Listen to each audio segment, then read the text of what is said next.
እና የትኛውን ይዘህ የትኛውን መጣል እንዳለብህ አታውቅም። ሁለተኛ የመታገያ ቋንቋ አማርኛ በመሆኑ ሁሉም ኢንፊልትሬት አድርጎ ለመግባት ኢዚ ነው አማራ ፖለቲካ ውስጥና ትንግርቱ የአማራን ትግል እንዴት ነው የምታየው? ደግሞ ባለጊዜ እያሉ እየፈረጁ ማህበረሰቡን ግን የኦሮሞ ጉያ ስር ተደብቆ ስርዓቱ ዋጋ እያስከፈለን ያለው ስለ ኦነግ ያነሳኸው ኦነግ 1973 ተቋቁሞ ትግል እያደረገ ነው ምንድነው የሚባለውን ኦነግ ሲጀምር የኦሮሞ ህዝብ ከኦነግ በፊት በተናጠል በቡድን ጥያቄ በዛች ሀገር ስላለው ትግል ጀምሯል። ኦነግ ከተደራጀ እንደ ኦነግ የኦሮሞ ነጻነት ትግል ተብሎ ተጀምሯል።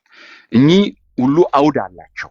እስከ 91 የነበረው ከ91 2018 የነበረው ከ2000 እስካሁን 18 አሁን እስካለ ነው ድረስ በዚህ አውድ ውስጥ እኔ ዜሮ ታይምስ አላረግም የኦሮሞ ኦነግና የኦሮሞ ህዝብ ትግል መልስ ያገኛቸው ጥያቄዎች አሉ። ግን ፋንዳሜንታል የሆኑ ዛሬም ለምክክር ቀርቦ ማንንም የሚሳለቅበት የድንበር ጉዳይ ቁጭ ብለን ጥያቄዎቹን መፍታት እንችል ነበር። መንግስት ግን ቁጭ ብሎ ጥያቄን የመፍታት ፍላጎት የለውም። ንጉስ ከሞተ ኦኬ ንጉስ ከሞተ ጦርነት አበቃ ይባላል። ለዚህ አይደል ኃይለ ሥላሴ ወደ እንግሊዝ የሄዱት? የኦላ መሪዎች አገሪቱ አየር ክልል መንግስት የሚቆጣጠርበት አየር ክልል ውስጥ ሪስክ ወስደው ታንዛኒያ ድረስ ሄደዋል። ስለዚህ የሰላም ፍላጎት አላቸው ማለት ነው። መንግስት የሰላም ፍላጎት ስለሌለው ያ ጥያቄ እኔ ጦርነት ውስጥ ሳይገባ መሳራ ሳናነሳ ቁጭ ብለን መፍታት የምንችለውን መሳራም እንዲነሳ እያደረገ ያለው መንግስት ለሰላም ፍላጎትና ዊሊንግ አለመኖሩ ነው ብዬ ነው ማነሳው። ቴንክ ዩ ራጅ። ወደ ጀዋር ልምጣ እስኪ። የኦሮሚያን ክልል ሁኔታ እንዴት ትገልጸዋለህ? ራጅ በደንብ አስቀምጦታል። ግን ለሚ ፕሌይ ዴቪልስ አድቮኬት አይ ቲንክ ሁለት ነገር ወሳኝ ነው ከኦሮሞ ወጣቶች አንፃር ከኢመርጂን አመራር አንፃር የኦሮሞ ፖለቲካ ውስጥ ከዛሬ 8 ዓመት በፊት ከነበረው ውስጥ ነው ያለው። አሁን የኦሮሞ ክላስ በሁለት ነው ያለው ሀፍስ እና ሀፍኖት። ከኦሮሞ ውስጥ ስልጣን የያዘ ቡድን አለ። ያ ስልጣን የያዘ ቡድን ኦሮሞንም ሌላውንም ማህበረሰብ እየበዘበዘ እየዘረፈ እየገደለ ያለ ነው። ስለዚህ ኦሮሞ ሁለት ተቃራኒ ግን ተሸክሟቸው የሚሄድ በርደኖች መተውበታል። አንዱ ይገደላል። እንደውም ግድያውና ዘረፋው ከዚህ በፊት ከነበረው የባሰ ሆኖበታል። ሁለተኛው ደግሞ በሱ ስም ብዝበዛና ግድያ ሲካሄድ ነው። ጠያቂም ነው ተጠያቂም ሆነ በአንድ ወገን መብቱን እየጠየቀ ነው። ከዚህ በፊት የነበሩ የብሔር ጥያቄዎች ብቻ ሳይሆን እንደ ግለሰብም ራሱ የህልውና ጥያቄዎች፣ የሰላም ጥያቄዎች፣ የዳቦ ጥያቄዎች፣ ቤዚክ የሰርቫይቫል ጥያቄዎች መተውበታል። በሌላ ወገን ግን የሱን ቋንቋ የሚናገሩና በሱ ስም የሚብሉ ጉጀሌዎች ስልጣን ስለያዙ ሌላው ማህበረሰብ ደግሞ አሁን እንደውም ትንሽ ባለፉት ዓመታት ትንሽ እየተሻለ መጣ እንጂ ብለም የሚደረግበት ሁኔታ አለ ማለት ነው። ተጎጂም ነው ተከሳሽም ነው። እኔም ሆንኩ ራጅም ሆን ሌሎች የኦሮሞ ወጣቶች መቀበል ያለብን መንግስትን እየጠየቅን ሌላው ማህበረሰብ ደግሞ እንዲረዳን ማድረግ ትግላችንን ደግሞ ከሌላ ማህበረሰብ ጋር ማቆራኘት ግዴታ ነው። ከድንበር ዘለል ብሔር ድንበር ዘለል የሆነ የትግል ስትራቴጂና የትግል ትርክት ማምጣት አስፈላጊ ነው። አማራ ክልል እየሆነ ያለው፣ ትግራይ ክልል እየሆነ ያለው፣ ሌላው ክልል ያለውን ነገር ዝም ብለን ልናየው የሚገባን ነገር አይደለም። ቀረብ ብለን ማየቱ አስፈላጊ ነው። ትራጀዲ ለኦሮሞ በነገራችን ላይ ሌሎች ወንድሞቻችንን ልትረዱን የሚገባው ኢስ ትራጂክ። ባለፉት 8 ዓመታት አሁን በብዙ ጊዜ በኦሮሚያ ስለምጽፈው ትንግርቱ እንኳን ታነባለ ሌሎቹ ላታነቡት ይችላላችሁ እንጂ ባለፉት 3-4 ወራት እያወጣሁት ያለው ጉድ እኔን ራሱ ሊያሳብረኝ ደርሷል። ኢንክሬዲብል አይ ኩድንት ቢሊቭ ኦሮሚያ ውስጥ ኦሮሞ ነኝ ብሎ ስልጣን በያዘ ኃይል የደረሰው በደል ከዛ በፊት በነበሩት አገዛዞች የደረሰ አይደለም። ግድያው ብቻ ሳይሆን ያገዳደሉ ዘይቤ፣ ዘረፋው ቄሮ አምጾ ኢህአዴግን እጅን የተመዘዘው እኮ መሬት ሊቀራመቱ ነው ብሎ ነው። አሁን ክልሉ ሙሉ በሙሉ መንግስታዊና ኢ መንግስታዊ ሆኑ። በኢህአዴግ ዘመን እኮ በደርግ ዘመን መንግስታዊ በደል ነበረ፣ መንግስታዊ ዘረፋ ነበረ። አሁን የመንግስት ዩኒፎርም የለበሰው ይዘርፋል፣ ይገላል። በመንግስት ስር የተጠለለ የማፊያ ቡድንም ይዘርፋል፣ ይገላል። ሌሎች ወንድሞቻችን መረዳት የሚገባቸው አሁን ኦሮሞ ከዚህ በፊት ኤክስፒሪየንስ ያላደረገውን እየተቀጠቀጠ ሲቀጠቀጥም ጩኸቱን ሊሰማ የማይችልበት ምክንያቱም በሱ ስም ሌላ በደል እየተደረገ መሆኑን ሌላው ማህበረሰብ እንዲረዳ ከፍተኛ ስራ ያስፈልጋል። የኦሮሞ ወጣትም የኦሮሞ ምሁርም የኦሮሞ አመራርም ከኦሮሚያ የዘለለ በሌሎች የሀገሪቷ ክፍሎች እየተደረጉ ያሉትን በደሎችና ችግሮች የመረዳት ኤክስትራ መሄድ መቻል አለበት። እንደዚህ አይነት ፎረሞች ሊዘጋጁና ወደፊቱም የዛሬ ቅድም ከቴዲ ጋር ስናወራ ነበር የዛሬው አፕታይዘር እንዲሆን ነው ቤዚካሊ ለአፕታይዘር እንዲሆን ነው እንጂ ወደፊት ከዚህ የተሻለ ሰፋ ያለ ውይይቶች እናዘጋጃለን። ራጅ ቅድም ብሏል፣ የብልጽግና ሰዎች መጋበዝ አለባቸው። አብሶሉትሊ ተጋብዘዋልም። እኔ አይደለም በነገራችን ላይ ብዙዎቻችሁን የጋበዛችሁት እዚሁ ያው ቲክቶክን በደንብ ስለማላውቀው እዚህ ላይ ጥሩ የሆኑ የተለያየ አመለካከት ሊኖራቸው የሚችሉ ከተለያየ የፖለቲካና የማህበረሰብ ክፍል እንዲመጡ ነው የተጠየኳቸው። የጋበዟቸውን ነግረውኛል። አንዳንዶቹ እዚህ ብሔራዊ ውይይቱ ላይ የተሳተፉ ስለሆነ መምጣት አልቻሉም። ወደፊት ግን አብሶሉትሊ መምጣት አለባቸው። የገባንበት ሀገራዊ ችግር በሀገራዊ ውይይትና በጥልቅ ድርድርና ክርክር ብቻ ነው የሚፈታው። መምጣት አለባቸው። ለሚቀጥሉት ተራ ሰጣለሁ። ያው ሰዓቱንም ገፋ ገፋ እያደረግ ነው ለተመልካችም እድል እንዲሰጥ። ቴንክ ዩ። ያልገባችሁ ሰዎች ያው ትገባላችሁ፣ ምንም ጥያቄ የለውም። አሁን በጥያቄ መልስ ትገባላችሁ። ውይይቱ የሰለጠነና ሰላማዊ እንደመሆኑ መጠን በኢትዮጵያ ምድር ላይ ኢትዮጵያ እስከሆናችሁ ድረስ ኢትዮጵያን የሚመለከት ጉዳይ ላይ እንደምትደግፉት የትኛውም ሀሳብ አራምዶ የትኛውም ጎራ ውስጥ ሆኖ ገብታችሁ ሀሳባችሁን የምትሰጡበትና በሀሳብ በሰላማዊ መንገድ የምንፋጭበት ነው የሚሆነው። አት ኤንድ ኦፍ ዘ ዴይ የአንድ ሀገር ዜጎች ነን። ስንገናኝ ሰላም እንባባላለን። በሀሳብ እንለያያለን። በፖለቲካ ብንለያለን፣ በሃይማኖት ፈልገን አጣነው ገብቶ ነበር። አስወጣችሁት? አላስወጣንም። የለውም ማግባት ኮድ ሰጥቼው ነበረ። ችግር የለውም። እስከመጣ ስብሰባም ስላለው ምናልባት ሄዶ ሊሆን ይችላል። እሺ ምናልባት በሀገራዊ ጉዳይ ብቻ ነው ያቀረብኩትና ሌሎቹ በክልላቸው ያለው ሁኔታ አቅርበዋል እና ምናልባት እድል ከሰጠኝ በኋላ ላይ ወይም አሁን አይደለም ትግራይ ላይ ያለው ሁኔታ ለመግለጽ ችግር የለውም። እንደምንደበያ እድሉን ስላገኙ ሌሎቹ ትግራይ ክልል ውስጥ ያለውን ነገር መናገር ግድ ነው። ትናገራለህ፣ ችግር የለውም። ከዛ እንደ መንደርደሪያም እንዲሆንላቸው በተቻለ መጠን ለመንግስት ፌርነስ ብዬ ማነሳቸው ጥያቄዎች ይኖራሉ። እነሱን ትሄዱበታላችሁ። ያን አድርጋለሁ። መጨረሻ ላይ የብሔራዊ ምክክር ኮሚሽን እዚህ ያዘጋጀ ያለውን ውይይት አሸናፊ ገብታል። እሱን የእናንተን ትዝብት ታስቀምጡና እንዳልኳችሁ አንድ ከቲፒኤልኤፍ፣ አንድ ከኦሮሞ ነፃነት ግንባር፣ አንድ ከብልጽግና፣ አንድ ከፋኖ እኔ ማቃችሁን እዚህ ውስጥ እንግዲህ ቲክቶክ ላይ ማላቃችሁ ፖለቲከኞች የላችሁ። የእጄን መዳፊያ ነው ማቃችሁ። አንድ አስገባችኋለሁ። ስለምትናገሩት ንግግር በቂ ግንዛቤ፣ ጨዋነት፣ ስነምግባር ያላችሁን ጠንቅቄ ስለማቅ ትገባላችሁ፣ ጥያቄ ትጠይቃላችሁ። 3 ደቂቃ አስጣችኋለሁ። ይሄ የሚቀጥል ነው፣ የመጨረሻ አይደለም። አይንገላጭ የሆነ ውይይት እናደርጋለን። ትገቡና ጥያቄ ትጠይቃላችሁ፣ ከዛ ትወርዳላችሁ፣ እነሱ ይመልሳሉ። ለጀዋር ከሆነ ለጀዋር፣ ላሉላ ከሆነ ላሉላ፣ እዚሁ ስላሉት ማለት ነው። መጀመሪያ መሐመድን እና ያልተናገሩ ሰዎችን ለእነሱ እድል ልስጥና እንደ መንደርደሪያ አሸናፊ ስብሰባ ስላለው ወደ አንተ ከመምጣቴ በፊት ለአሸናፊ ስለሚቸኩል ለሱ እድል ልስጠውና ወደ አንተ እመጣለሁ። አሸናፊ በስንት መከራን ያስገባንህ፣ እንኳን ደህና መጣ። እስኪ የኢትዮጵያን የአሁናዊ ሁኔታ አንተ እንዴት ነው የምትገመገመው? እስኪ 9 ደቂቃ አለ፣ ንገረን የሚሰማ ከሆነ። ሚዩት ነህ፣ አንሚዩት አድርገው።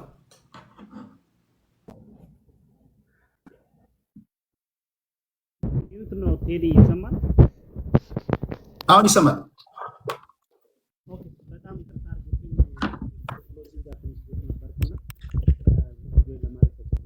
ድምፅ ታፍኗል። አሹ ድምፅ ትንሽ ታፍኗል። ኤርፒስ አሁን ይሰማል?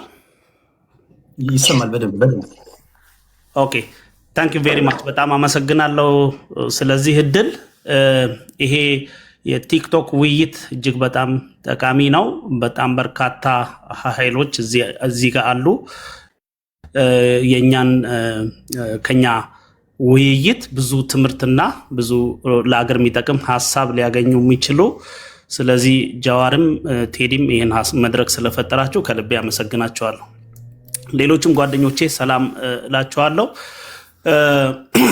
እንግዲህ በጣም በሰፊው ነበረ በጉጉት ምናልባት ሰዓት ከገፋው ቴዲ ልትይዘኝ ትችላለህ።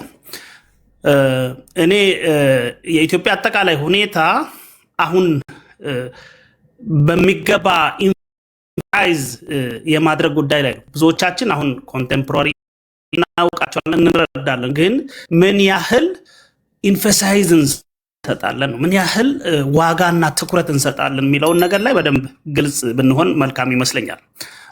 ለምሳሌ ኢትዮጵያ ውስጥ እየሆነ ያለውና መንግስት እየገለጸ ያለው ነገር ምንድን ነው? እርስ በርስ የሚጣጣም ነው ወይስ የሚጣረስ ነው? ይሄ በጣም ትልቅ ነጥብ ይመስለኛል። አደግን ተመነደግን በሁሉም መስክ ኢትዮጵያ በልዩ ሁኔታ እየመጠቀች እንደሆነ ይነግሩናል። በተጨባጭ ግን ህዝቡ የሚኖረው ኑሮ በፍጹም ከዛ የተቃረነ ነው። ሁላችንም የምናውቀው ስለሆነ ማለት ነው። በአገሪቱ ውስጥ ውይይት እየተካሄደ ነው ይባላል። ነገር ግን ውይይት የሚካሄደው የትኛውን ችግር ለመፍታት ነው? ኢትዮጵያ ከጫፍ እስከ ጫፍ አዳዲስ የታጠቁ ኃይሎች እየተፈጠሩ ያሉትም እጅግ እየተስፋፉና እየፈረጠሙ ያሉበት ሁኔታ ነው ያለው። ነገር ግን የብልጽግና መንግስት ራሱ እርስ በራሱ የወረዳና የዞን አመራሮችን ሰብስቦ ውይይት እያረኩ ነው እያለ ነው ያለው። መጀመሪያ እንደ ፕሪሪኩዚት ውይይት ለማካሄድ የመሳሪያ ድምፅ ነው መቋረጥ ያለበት፣ መቆም ነው ያለበት። ይሄ ፍጹም ተቃራኒ የሆነ የምናየው ነገር ነው። ስለዚህ እዚህም እዛም ግጭቶች አሉ ይላሉ። ነገር ግን በድሮን በከባድ መሳሪያ በታንክ ከፍተኛ ውጊያ ያካሂዳሉ። ይሄ ተቃርኖ ነው። ስለዚህ እዚህ ላይ ኢንፌሳይዝ ማድረግ ያስፈልጋል። በተለይ እኔ እዚህ ጋር ማተኮር የምፈልገው መንግስት እንግዲህ የመንግስት ስልጣን የተገደበ ነው፣ የተወሰነ ነው በዲሞክራሲያዊ ሀገር ከሆነ ማለት ነው። እና ህግ አለ፣ ህገ መንግስት አለ። ህገ መንግስቱ ምንድን ነው የሚለው? መንግስት በመደበኛ ስርዓት ህግ ማስከበር ካልቻለ አስቸኳይ ጊዜ አዋጅ ያውጃል። በዛ አስቸኳይ ጊዜ አዋጅ ነገሮችን ኮንትሮል ለማድረግ ጊዜ ይሰጠዋል። ስለዚህ በኢትዮጵያ ህግ የመጀመሪያውን 6 ወር ኦፕሬሽን መስራት ይችላል። አስቸኳይ ጊዜ አዋጅ አውጆ ኦኬ 6 ወር በዛ 6 ወር ያንን ኮንትሮል አድርጎ ወደ መደበኛ ሁኔታ መቀየር ካልቻለ ምንድን ነው የሚያደርገው? ሌላ ተጨማሪ 4 ወር ማራዘም ይችላል ይላል። ይህ ህግ ነው። በአማራ ክልልም በኦሮሚያ ክልል እየተካሄዱ ያሉ ጦርነቶች ለአመታት ናቸው። ስለዚህ አጌንስት ሎው ኦፍ ደ ላንድ ማለት ነው። ከኢትዮጵያ ህግ ለመንግስት ከሚሰጠው ስልጣን በላይ ነው። መንግስት ኤክሰሲቭ የሆነ ፓወር እየተጠቀመ ነው። አንድ ሁለተኛ አመራር እየሰጡ ዜጎችን የሚገሉ ሰዎች ተጠያቂ መሆን አለባቸው። ተጠያቂዎች ናቸው። ለምን? ባልተሰጠ ህግ ነው ሰውን ጦርነት እያካሄዱ ያሉት። ባልተሰጠ ህግ ነው። በቃ አስቸኳይ ጊዜ አዋጅ አለ ብሎ በዛ ጊዜ ውስጥ ጦርነት ቢያካሂዱ እንኳን ሳምሃው የተወሰነ ተቀባይነት አለው። ነገር ግን ምንም ህግ ሳይኖር ነው ጦርነት እያካሄዱ ያሉት ማለት ነው። አስቸኳይ ጊዜ አዋጁም ኤክስፓየር አድርጎ ዲተሪዮሬት እያደረገ እየሰፋ ነው የመጣው። አሁንም ውይይት የሚባለው ነገር የትኛውን ችግር ነው የሚፈታው ነው? የትግራይን ችግር ይፈታል? የኦሮሚያን ችግር ይፈታል? የአማራ ክልልን ችግር ይፈታል? ስለዚህ ምንድን ነው ለምንድን ነው የሀገር ሪሶርስ ዝም ብሎ በከንቱ የሚባክ ነው? ውድቅ ነው። ይሄንን በርካታ የፖለቲካ ኃይሎች እንግዲህ በኤሊትና በፖለቲካ ኃይሎች ነው የአንድ ሀገር የፖለቲካ ሁኔታዎች የሚወሰኑት እንጂ መሬት ላይ ባሉ ከቀበሌና ከወረዳ በሚመጡ ሰዎች አይደለም። በምሁራን በከፍተኛ የፖለቲካ ተሳትፎ ባላቸው ሰዎች ነው እንጂ በታችኛው መዋቅር ላይ ካሉ ሰዎች መጥቶ የአገርን ችግር እፈታለሁ ብሎ 4000 ሰብስቦ ውይይት ማድረግ ይሄ ፍጹም ተቀባይነት የለ። ይሄን ዲናውንስ ማድረግ አለብን፣ ተገቢ እንዳልሆነ ተቀባይነት እንደሌለው። ይሄንን ስናደርግ ምንድነው መንግስት ኢሊጂሜት ይሆናል። ኢሊጂቲሜት ሌጂትሜት አይደለም፣ የህዝብ ተቀባይነት የለውም ነው። የህዝብ ተቀባይነት የሌለው መንግስት ውሳኔዎችን ማሳለፍ አይችልም። ህዝብን በሚመለከቱ አገርን በሚመለከቱ ትልልቅ ጉዳዮች ላይ ትልልቅ ውሳኔዎችን ማሳለፍ አይችልም በአሰራር ከሆነ። ነገር ግን በተጨባጭ የብልጽግና መንግስት ፋብሪኬት ያደርጋል ራሱ ችግሮችን ከኮንፍሊክት ውስጥ ከአንድ ኮንፍሊክት ወደ ሌላ ከአንድ ግጭት ወደ ሌላ እየሄደ አገሪቱን ወደ ተራዘመ ማለቂያ የሌለው ቀውስ ውስጥ ነው የከተታት። አሁንም ከዛ የመውጣት ተስፋ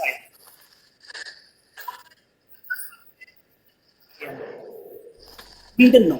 በተቻለ መጠን በሁሉም አካባቢ እቺ አሁን የመጨረሻ የመፍጨርጨሪያው ይሄ የብሔራዊ ምክክር በሚለው ሰበብ አሁን ቅርብ ጊዜ የሚሰሙ መረጃዎች ምንድን ነው? ቶታሊ ከነሱ አቅም በላይ ሆኖ እነዚህ ምክክር የውሸት የተደራጁ ኮሚሽነሮች ቶታሊ ቴክ ኦቨር አድርጓል። ብልጽግና የፈለገውን ነገር ለማስወሰን ኦልሬዲ ተዘጋጅቷል። ኦኬ፣ ህገ መንግስት ለማሻሻል ፍላጎት እንዳለው በግልጽ ተናግሯል። ነገር ግን ህገ መንግስት እንዴት እንደሚሻሻል ህገ መንግስቱ ራሱ ላይ አለ። በምን ፕሮሲጀር? ይሄንን ሚስጥር የኢትዮጵያ ህዝብ ማወቅ አለበት። የትግራይ ህዝብ በምክር ቤቱ በ2/3 ድምፅ ካልወሰነ መቀየር አይችልም። በአሰራር ማለት ነው። ሁሉም ክልሎች በምክር ቤታቸው በዚህ ያህል ድምፅ አብላጫ ድምፅ ካልወሰኑ በስተቀር ህገ መንግስት ማሻሻል አይችልም ነው የሚለው። ያንን ባይፓስ ለማድረግ ይህንን አሻንጉሊት ስብስብ አደረገና የኢትዮጵያን ህዝብ እጣ ፈንታ በአንድ ፓርቲ ለዚያውም በተወሰኑ ግሩፖች ለመወሰን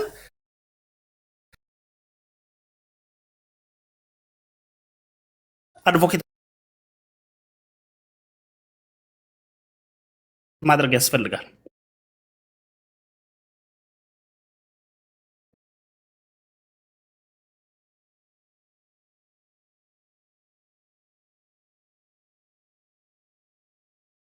ሙይ ይሰማል? ይሰማል ቴዲ። ሰላም ብያለሁ ሁላችሁንም። አብዛኞቻችሁን ጋር እንተዋወቃለን። ኦቨርኦል በኢትዮጵያ ሁኔታ ላይ ያሉ ጉዳዮችን ነው እንደ አጀንዳ የተሰጠን።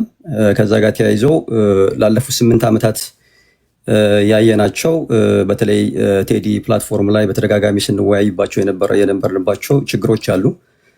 እነዛ ችግሮች እንግዲህ መነሻቸው መልቲፋሴትድ የሆነ ፕሮብለም እንደሆነ እናውቃለን። ከሂስቶሪካል ፊክሽን እና ፋክቶች ጋር ተያይዘው የመጡ ችግሮች አሉ። በተለይ በሰሜኑ የኢትዮጵያ ክፍል ያለውን ዲሲደንት ስትመለከት መጀመሪያ አካባቢ ላይ ከፖስት 2018 ሪፎርም በኋላ አንድ ላይ የነበሩ ኃይሎች ባላወቅነው ሁኔታ ተለያይተው እርስ በርስ ወደ ዋር የገቡበትን ሁኔታ አይተናል። በተለይ የአማራ ክልልና የትግራይ ክልል ሁኔታ ስንመለከት አማራ ክልል ውስጥ ያለውን ነገር ስንመለከት ለዘመናት በኢትዮጵያዊነት አድፍጦ የነበሩ ኃይሎች ወደ ብሔረተኝነት አጀንዳ ውስጥ ለመግባት በሚሞክሩበት ሰዓት የፈጠሩት የአካሄድ ክፍተት በውስጣቸውም እንደገና ባይላተራልም በሆነ መንገድ ወይም ደግሞ ዩኒላተራል በሆነ መንገድም ወደ ኮንፍሊክት ውስጥ የገቡበት ሁኔታ አለ። በዛ ምክንያት ተጎጂ የሆነ የማህበረሰብ ክፍል አለ። እኔ በሴንትራል ኢትዮጵያ ወይም ደግሞ በአማራ ብሔራዊ ክልላዊ መንግስት ተወልዶ እንዳደገ እዛ ውስጥ ያለውን ፖለቲካል፣ ኢኮኖሚክ፣ ሶሻል ሁኔታዎችን እንደሚረዳ ሰው የተፈጠሩ ችግሮች አንድ አይነት ብቻ እንዳልሆኑ መረዳት ያለብን ብዬ አምናለሁ። ምክንያቱም እዚህ ጋር ስንመጣ አንድ አይነት ነን ማለት አይደለም። አንድ ሀገር ላይ ነው ያለነው፣ ግን የተለያየ ሀሳቦች ያለን ብዬ ስለማስብ ማለት ነው። እነዛ ችግሮች በአራት ሁኔታ ነው የማየው። የመጀመሪያው ይሄ የአርምድ ኮንፍሊክቱ ነው። የአርምድ ኮንፍሊክቱ የለየለት አርምድ ኮንፍሊክት አይደለም ያለው። በተለይ አማራ ክልል ላይ ያለውን ሁኔታ ስትመለከተው አንድ ወጥ የሆነ ኃይል የሌለበት በጣም በየቦታው የተበጣጠሰ ስትረግል ያለበት፣ ያ ስትረግል ሲፈልግ ቨርቲካል ከመንግስት ጋር የሚሆን ሲፈልግ ደግሞ ሆሪዞንታል ከህዝብ ጋር የሚሆንበት ሁኔታ እንዳለ ዊዝን ሶሳይቲ ራሱ የተፈጠሩ ችግሮችን አይተናል። አሁን የሚነሱ ከትምህርት ጋር ከማህበራዊ ተቋማት ጋር ከሰላምና ጸጥታ ጋር ተያይዞ ያሉ ችግሮችን ስትመለከት በአንድ ወገን የሆኑ እንዳልሆኑ የምታያቸዋል። የሆነ ታይም ላይ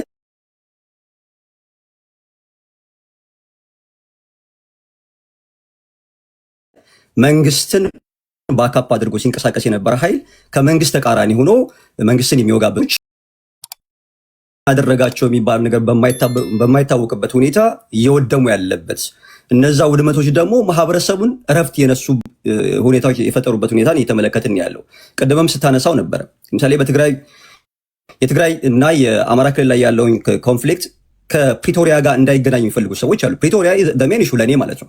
ከፕሪቶሪያ በፊት የነበረው ሀገርን ማዳን በሚል ዘመቻ ውስጥ ተሳትፎ የነበሩ ኃይሎች ፖስት ፕሪቶሪያ ተገለናል በሚል ወይም ደግሞ እኛን ኢንክሉሲቭ ያልሆኑ ዲያሎጎች ናቸው። እኔ አምንበታለሁ። ያን ቅድም ጀዋርም ሲያነሳው ነበረ። እኔና እዚህ ውስጥ ያለን ሰዎች በጋራ ለፈጠርናቸው ችግሮች እኔ እናንተ ብቻ ተለይተን ሌሎቹን አግለን የምንሄድ ከሆነ ችግር እንደሚፈጥር አውቃለሁ። ነገር ግን ያንን ህዝቡ ራሱ በአግባቡ እንዲረዳው ተደርጓል ብዬ አላምንም። አማራ ክልል ውስጥ ማለት ነው። አማራ ክልል ውስጥ ሪፕሬዘንቴሽን የጎደለው የፖለቲካል ዲስኮርስ የሚካሄድበት ነው። ሪፕሬዘንቴሽን ማለት ነው በተደጋጋሚ የክልሉን ጉዳይ መልታይ ፋሴትድ ፖለቲካል ኢኮኖሚክ ኤንድ ሪሊጂየስ ኢሹዎች አድርገው የሚገቡ ሰዎችም እንዳሉ ማለት ነው። እነዛ ችግሮች ህዝቡን ኮሌክቲቭ ፐኒሽመንት ውስጥ እንዳስገባው እረዳለሁ። እነዚህ እና መሰል ነገሮች ከፍተኛ የሆነ አደጋ እንደደቀኑብን ማለት ነው። ከዛ ባሻገር የሰሜኑ ጦርነት ከተገባደደ በኋላ በነበሩት ሁኔታዎች መንግስት ከዛ በፊት ይዟቸው የመጡ የኢኮኖሚክ ፕሮብለሞች፣ ሶሻል የሂስቶሪካል ፕሮብለሞችን መፍታት ባለበት ሰዓት ለመፍታት ዝግጁ ባለመሆኑ፣ ለምሳሌ አሁን የሀገራዊ ምክክር የሚባለው ጉዳይ በተደጋጋሚ ተቃዋሚ ኃይሎችም በውስጥም ያሉ የሲቪክ ማህበራት ወዲያውኑ መካሄድ አለበት ብሎ የሚያምኑበት ሁኔታ እንደነበረ እናውቃለን። እነዛ ነገሮች በመገፋታቸው ምክንያት አሁን ላይ ያለንበት ተግዳሮቶች እንደገባን ይሄ የራሱን ሚና እየተጫወተ እንደሆነ በዋናነት ደግሞ የኢኮኖሚክ ሪፎርሙን ከዚህ በፊትም ተነጋግረናል። የኢኮኖሚክ ሪፎርሙ ማክሮ ኢኮኖሚክ ሪፎርም ተብሎ ይባል እንጂ በማይክሮ ሌቭል ህዝብን አደጋ ውስጥ ያስገባ ህዝብን ለኮሌክቲቭ ሰቆቃ የዳረገ መሆኑን የተመለከትንበት ሁኔታ ያለው ያለፉት 8 ዓመታት ማለት ነው። እስቲል የዛ ችግር አልተፈታም።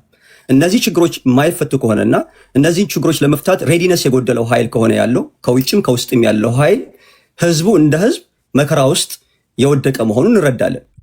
ይሄ የምናየው ነው። ከዛ ባሻገር ኢቭን የሀገሪቱ ሁኔታ ሁላ ስቲል አሁን አንዱ አጨቃጫቂ የሆነ ጉዳይ አለ። የፌዴራል ኃይሎች አሉ። ሀገሪቱ በፌዴራሊዝም መቀጠል አለባት ብለው የሚያስቡ ሰዎች፣ እነዛ ኃይሎች ጋር የሚሰሩ ሰዎች አሉ። በኢንሄረንትሊ የሀገሪቱ ሁኔታ የፌዴራል ሲስተሙ ያመጣብን ችግር ነው አሁን ላይ ለገባንበት የሚሉ ኃይሎች መልሶ ደግሞ ከፌዴራል ኃይሎች ጋር ሆነው ሀገሪቱ ላይ የሚካሄደውን ነገር የሚታገሉበት ሁኔታ አለ የምትመለከተው ማለት ነው። ብሔረተኞች ናቸው፣ ብሔረተኝነት ችግር አመጣብን ብሎ የሚሉ ሰዎች አሉ። ብሔረተኝነት ውስጥ የገባ ነው ደግሞ አማራጭ ስላጣን ነው ብሎ የሚሉ ሰዎች አሉ። በዋናነት እነዚህ ኃይሎች ሚናቸውን ባለመለየታቸውና ላለፉት 8 ዓመታት አሁን እንዳውም ለውጦች እየመጡ ነው የሚታየኝ። ይሄ ሆሪዞንታሊ ከሌሎች ብሔሮች ጋር ያሉትን ችግሮች እየተቀረፉ የመጡበት ሁኔታ ነው ያለው። ለምሳሌ በትግራይና በአማራ ክልል መካከል ያለው ችግር እኔ ሁልጊዜ የሚያሳስበኝ ጉዳይ ነው። ሜን ፕሮብለም ነው ብዬ ስለማስብ ኮንቴስትድ የሆኑ ኤራዎች አሉ። አሉላና ትንግርቱ አሉላ እንደ ትግራዋይነቱ ትንግርቱ አማራ ነኝ ብሎ ነው የሚያምነው። እንደ አማራነቱ በጎናቸው የሚያስቀምጣቸው ጉዳይ እኔን ይጎዳኛል ብዬ አስባለሁ። እዛ ቦታ ላይ ተወልዶ እንዳደገ የዛ ክልል ነዋሪ እንደሆነ፣ ምክንያቱም የክልሉ የስርዓት አወቃቀር ከቴሪቶሪያል ባሻገር ሂስቶሪካል ፊክሽን እና ፋክቶችን ይዞ የመጣ ስለሆነ ማለት ነው። እነዛ ችግሮች አሁን ላይ ላለንበት ተግዳሮት አንዱ ፕሮብለም ነው ብዬ ስለማስብ ማለት ነው።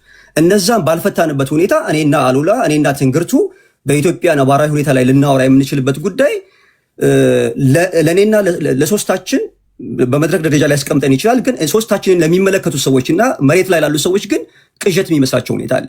በምን ሁኔታ ነው የሚስማሙት? ለምሳሌ እኔ ወሎ ተወልዶ እንዳደገ የወሎ አይዴንቲቲ እንዳለው ሰው ወሎ አይዴንቲቲ ነው ብሎ እንደሚያምን ሰው ወሎ አካባቢ ላይ ባለፉት 40 ዓመታት ሲደረጉ የነበሩ ነገሮችን አልቀበልም። ለነዛ ችግሮች ፕሮብለሙ ማን ነው ብዬ ሳስብ አሁን ላይ ተገፍተናል ብሎ የሚሉ ኃይሎችም ዋናዎቹ ናቸው ብዬ ስለማስብ ማለት ነው።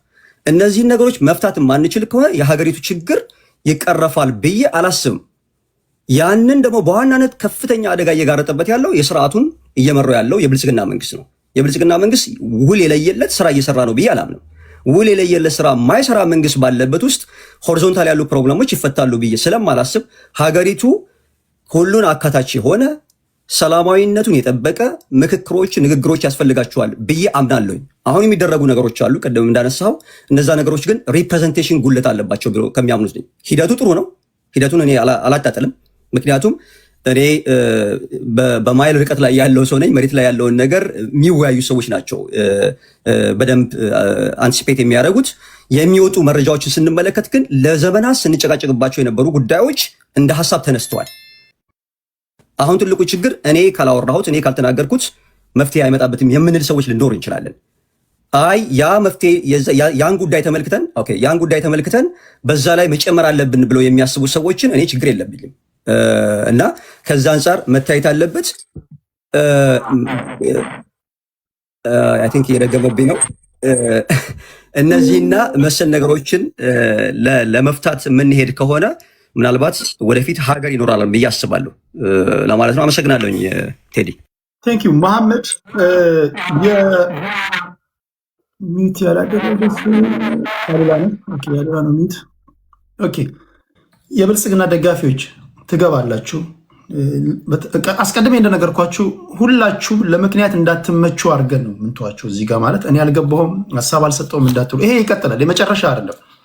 እንደ መንደርደሪያ እንዲሆን እኔ ጥያቄ ላንሳና ከዛ ጀዋር መሐመድ ጠቅላላ አድርጎ ሄድበትና እናንተ ትሄዱበታላችሁ። ከዛ ምንድነው ማደርገው ለገዢው ፓርቲ ለብልጽግና ደጋፊዎች እድል ሰጣችኋለሁ፣ ማቃችኋላችሁ፣ ትገባላችሁ። ሪኩዌስት ልካችሁ ጠብቁ፣ አትደውሉልኝ። እኔ ጋር ስትደውሉ በሌላኛው ስልኬ ካልሆነ ወይም ደግሞ በምታውቁ ስልክ ስትደውሉ ይቆራረጥብኛል እና ሪኩዌስት ልካችሁ ብቻ ጠብቁ። ሌሎቻችሁ ታፕታፕ አድርጉ። ከቲፒኤልኤፍ ልጀምር። አሉላ ጀዋር ትሄድበታለህ። ከዛ አሉላ አንድ ላይ የትግራይ ነባራዊ ሁኔታ ጠቅላላ አድርገህ ትሄዳለህ። በዋነኛነት ለቲፒኤልኤፍ፣ ለኦነግ፣ ለፋኖ እንዲሁም ደግሞ ለጽምዶ ለሚባለው ጠቅላላ አድርጌ ጥያቄ ላቅርብና ጀዋር ሰፋ አድርገህ ትሄድበታለህ። ከዛ ወደ እነሱ ወርዳለሁ። ቲፒኤልኤፍ ምንድን ነው የሚፈልገው? አንዳንድ ከቲፒኤልኤፍ በተቃራኒ ያሉ ኃይሎች ቲፒኤልኤፍ የሚፈልገው በአጭሩ ወደዚህ ወደዛ ማለት አያስፈልግም፣ 4 ኪሎ መግባት ይፈልጋል ይላሉ። ይህንን ደብረጽዮን ገብረ ሚካኤል ተናግሮታል። ጌታቸው ረዳ በትግራይ ፖለቲካ ታሪክ የተሻለ የሚባል መንገድ አሳይቶ እያለ የጌታቸውን ስራ አንዱ አደረጉ። በተለይ የተቃዋሚ ፓርቲዎች ገብተው ስልጣን እንዲይዙ ሀሳብ ነፃነት እንዲሸራሸር ሙከራ አድርጎ ነበር የሚሉ ወገኖች አሉ።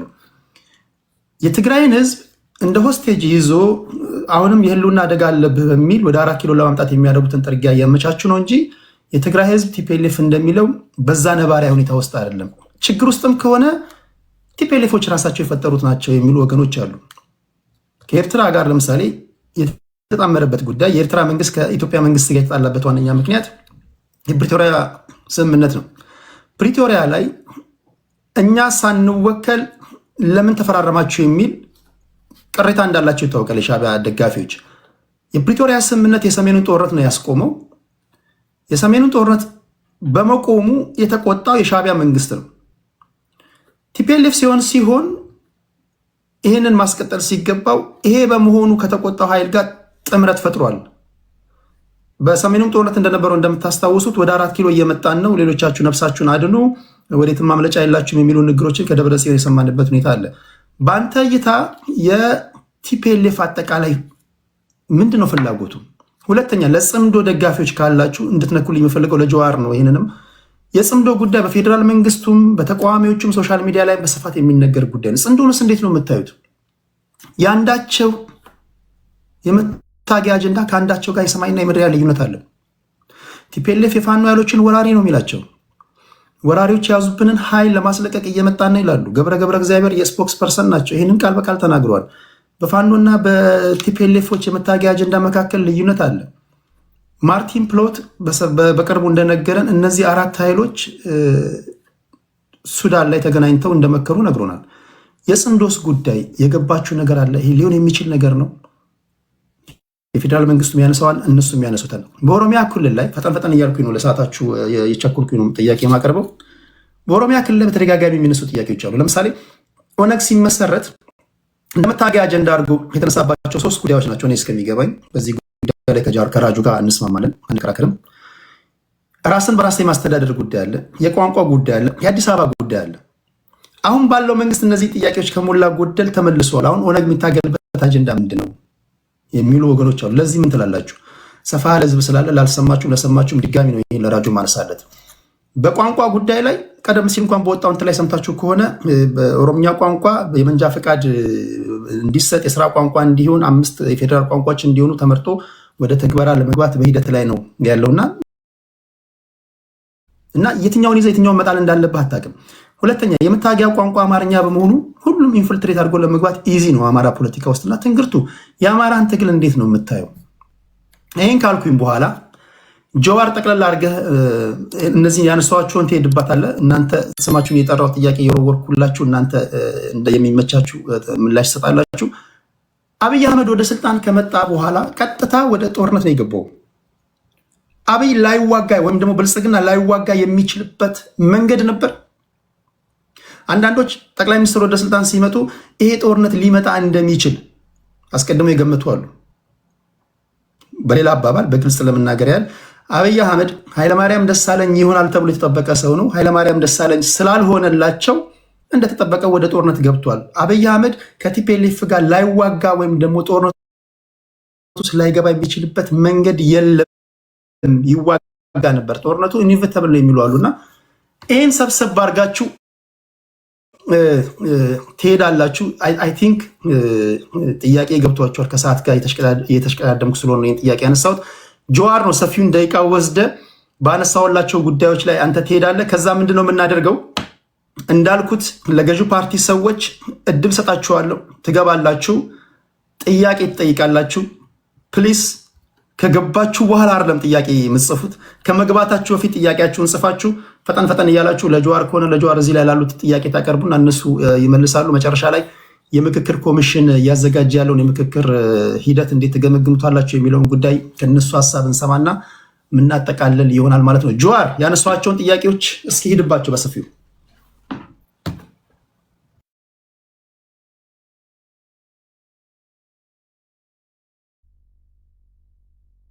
ጀዋር ሚዩት ነው። ጀዋር ሚዩት ነው።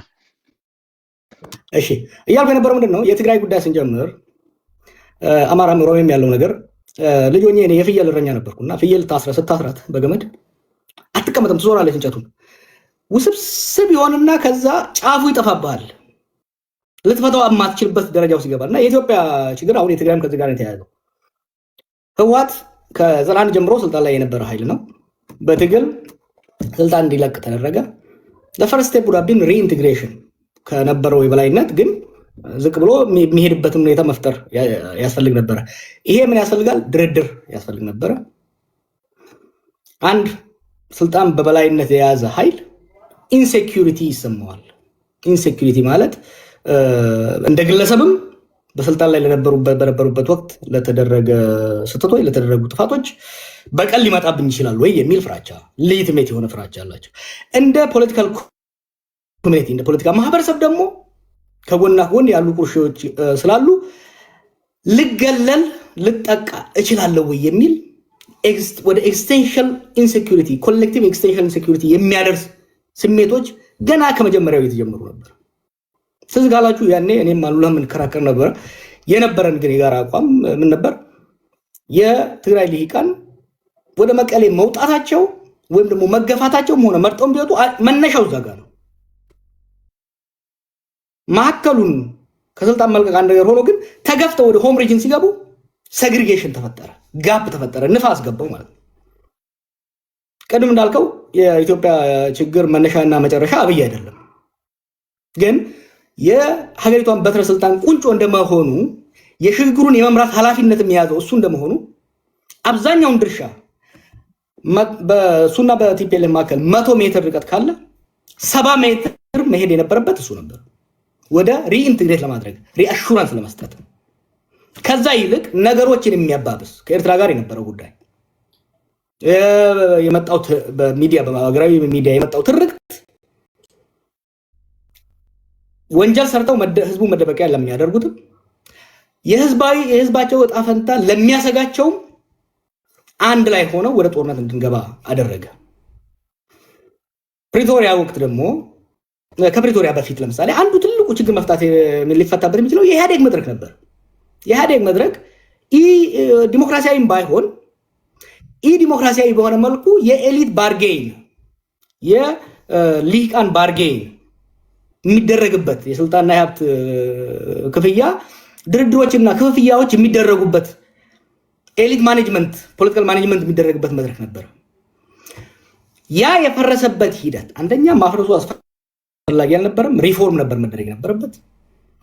የፈረሰበት መንገድ ዲሞክራሲያዊ ስራ ስላልነበረን ዲሞክራሲያዊ ስራ ቢኖር ድርድርና የስልጣንና የሀብት ክፍፍል በፓርላማ በሀውስ ኦፍ ፌዴሬሽን ይካሄድ ነበር። ኢህአዴግ ዲሞክራሲያዊ ስራ ባለመሆኑ ይህ ዲሞክራሲያዊ በሆነ መልኩ በፓርቲ ነበር ውሳኔዎች የሚወሰኑት። ያ ፓርቲ ሲፈርስ የመደራደሪያ የመከራከሪያ የመነጋገሪያ መድረኩ አጣ ነው። ጦርነት ገባ።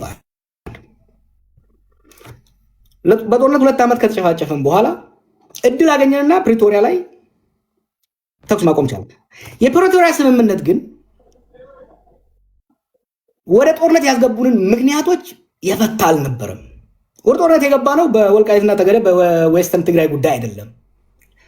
ፈንዳሜንታሊ በፖለቲካ ስልጣን አንድ፣ ሁለተኛ የትግራይ እንዲሁም ህወሓት በመጪዋ ኢትዮጵያ ውስጥ ምን አይነት ቦታ ይኑራት የሚለው ጥያቄ ነው ወደ ግጭት የፈጠረን። ወደ ግጭት ያስገባን በአብይና እሱ ስልጣን የያዘው ኃይል ወደ መቀሌ ሄደው ህወሓት እንደ መሪነት ግን ከኋላቸው ያለው ኮንስቲትዩንሲም የወደፊት ግንኙነቱ የስልጣንና የሀብት ክፍል የሴኩሪቲ ጉዳይ እንዴት ይሁን የሚለው ነው ወደ ጦርነት ያስገባን። ከጦርነት ፕሪቶሪያ ላይ ግን አደራዳሪዎቻችንም ወይ አልገባቸውም ወይ ሸረኞች ነበሩ። ነገሮችን ከስር መሰረቱ የመፍታት ፍላጎት አላሳዩ። ይሄን ምለው ቀጥታ ተሳታፊ የነበርኩ ሲያደራድሩ የነበሩትም ተደራዳሪ የነበሩትም ሰዎች ሰማቃቸው የፖለቲካ ኢሹዎችን ወደ ጦርነት ያስገቡን መንስኤዎችን ወደ ጎን ያገለለ ነበር። ናይሮቢ 1 እና ናይሮቢ 2 ላይ ሞር ጦርነቱን እንዴት እናቆምና ከዛ ለያ ጦርነት እንዴት እንዘጋጅ ውስጥ የተገባው። ከዚህ በፊት ወደ ጦርነት ያስገቡን ችግሮች ቅድም ያልኳቸው የፖለቲካዊ ማህበራዊ ጉዳዮች የሴኩሪቲ እና የስልጣን ጉዳዮች ተደራድሮ የወደፊት ኢትዮጵያ ውስጥ የትግራይ ቦታና የትግራይ ሊቃን ቦታ ምን ይሁን የሚለውን ከመደራደር ይልቅ ከመነጋገር ይልቅ አብይና በአዲስ የታረቁት የህወሓት ኃይሎች እንዴት ተስማምተን ኤርትራን እንውጋ ነበረ። ምን ዋሻቸው ነገር አልነበረም። አወዘ ናይሮቢ ታው አይሆንም። አዙሪት ውስጥ ነው የምትከቱን። ሪሜምበር 2018 ኢሳያስና አብይ እንደዛ ሲያስጨፍሩን ይሄን ነገር ጸረ ህወሓት አላያንስ አታድርጉት። ይሄን እድል ተጠቅመን በኤርትራና በኢትዮጵያ መካከል የሰከነ በድርድርና በተቋማዊ መሰረት ያለው ስምምነት ላይ እንድረስ። አዲስ አበባና አስመራ መቀሌን ዘለው ሊጨባበጡ አይችሉም። it's a matter of geography, it's a matter of history ብዬስ ከራከር ነበር። የዛ ጊዜ ሁለቱም ማድመጥ አልፈለጉ። similarly ናይሮቢም ላይ ሀሌላ ከለም ላይ የተሞከረው አካሄድ አንድ ጦርነት ወደ ትግራይ ጦርነት ያስገባንን ችግር ከመፍታት ይልቅ ሌላ ጦርነት የሚደረግ ነው። ሰዎች አንድ ነገር እንሸዋወድ። ይሄ ኤርትራ፣ ኢትዮጵያ፣ ትግራይ፣ ኦሮሞ ምናምን ነው ነገር ክፍሎችን ቢኖሩ ደግሞ ብዙ ሚስጥር የለንም። we are one community። በተለይ ደግሞ በሶሳይቲ ደረጃ ካየኸው we are one community። ብዙ ሚስጥር አይኖርም። በአስመራና በአዲስ አበባ መካከል፣ በመቀሌና በአስመራ መካከል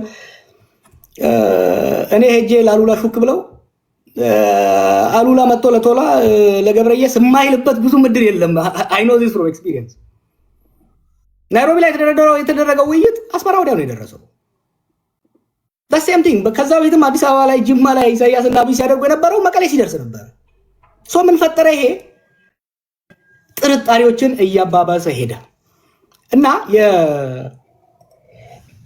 ከዛ ወዲህ ደግሞ የትግራይ የውስጥ ምስቅልቅልነቱ በተወሰነ ደረጃ የአብይ ኮንትሪቢሽን የነበረበት ህወሓት ያው በጣም ጠለቅ ማለት አልፈልግም እንጂ ህወሓት ከመለስ ሞት በኋላ ህወሓትም ኢህአዴግም ክራይሲስ ውስጥ ገቡ። የዛ ውጤት ነው አንዱ።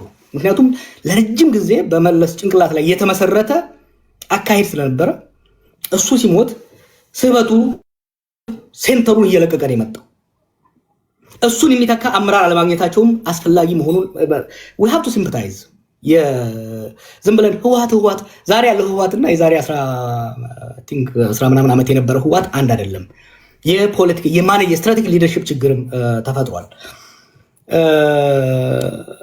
ከዚሁ ጋር ተያይዞ የጽምዶ ጉዳይ ዛሬ ጽምዶ ይውደም ጽምዶ ይንገስ ብትል ብዙ ለውጥ ያመጣል። ወያኔ 1991 ደርግ ጥለው ስልጣን ያዙ። ከዛ በኋላ ሀገራዊ ተቋማዊ ኢንስቲትዩሽናል የሆነ የሁለት ሀገሮች ግንኙነት ሳይሆን የሁለት ፓርቲዎች ግንኙነት ነው ያደረጉት። ቢግ ሚስቴክ ነበር። ያ ስላልቆየ ወደ ጦርነት አስገባን። ሁለቱ ፓርቲዎች ሲት መቃቃር ጀመሩ። የሁለት ሀገሮች ጦርነት ገባን። ለ20 ዓመት ኢትዮጵያ በነበራት አቅም ኤርትራን ፍሪዝ አድርጋ በማዕቀብ ውስጥ ማቆየት ቻለች። 2018 ለኢትዮጵያም ለኤርትራም እድል ነበረ። ነገር ግን ያን እድል ዘላቂ ሰላምና በትብብር ላይ የተመሰረተ የኢኮኖሚ እድገት ከማምጣት ይልቅ ህወሓትን መደቆስ ላይ ያደረግነው። ፕሪቶሪያ ላይስ ህወሓትን ይዘን ህወሓትና ብልጽግና ሆነ ሻዕቢያን የመደቆስ ጨዋታ ውስጥ የተገባው። ጽምዶ ዛሬ ላይ ያለውን ትናንትና ደረጃ የሚናገረውን አብይ የሚናገረውን ነገር ከተናገርን ካየነው ሌተስት ናቸው። መሰረቱ ግን ባክፋየር አደረገ። አብይ የተከተለው ስትራቴጂ ባክፋየር አደረገና ገሚሱ ወይም ደግሞ በአብዛኛው የሚሆነው የትግራይ ሊግ ከህወሓት ጋር ሆኖ ወደ ኤርትራ የሄደበት ሁኔታ ነው የምታየው።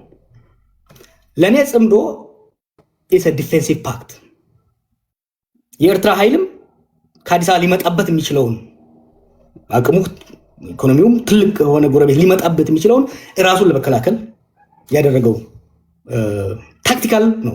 ጽምዶ ማለት ታክቲካል አላያንስ፣ ታክቲካል ዲፌንሲቭ አላያንስ። ይሄ አላያንስ ምንድን ነው ይዞ ሊመጣ የሚችለው? ወይ እነ ደብረጽዮን እንደሚሉት አሸንፈው አዲስ አበባ የሚገቡበት፣ ወይ አብይ እንደሚለው ሁለቱንም የሚፈረካከስበት፣ ሶስተኛው ደግሞ ለረጅም ፕሮትራክትድ ጦርነት የምንገባበት እድል ውስጥ ነው የሚከተል። ለዚህ ነው ይሄ ጦርነት እንዳንገባበት መረባረብ አስፈላጊ ነው ብዬ በተደጋጋሚ የምናገረው። የኦሮሞ ጥያቄ ኢቮልቭ አድርጓል። ከዚህ በፊት የነበሩ የቡድን ጥያቄዎች በገሚስ የተመለሱ በገሚስ ያልተመለሱ አሉ። አሁን ደግሞ ኒው ኢመርጂንግ ጥያቄዎች መጥተዋል። ዋት አር ዚስ ኒው ኢመርጂንግ ጥያቄዎች? የኢንተርናል ነው። አሁን ከኦሮሞ ውስጥ የወጣ ኃይል ነው።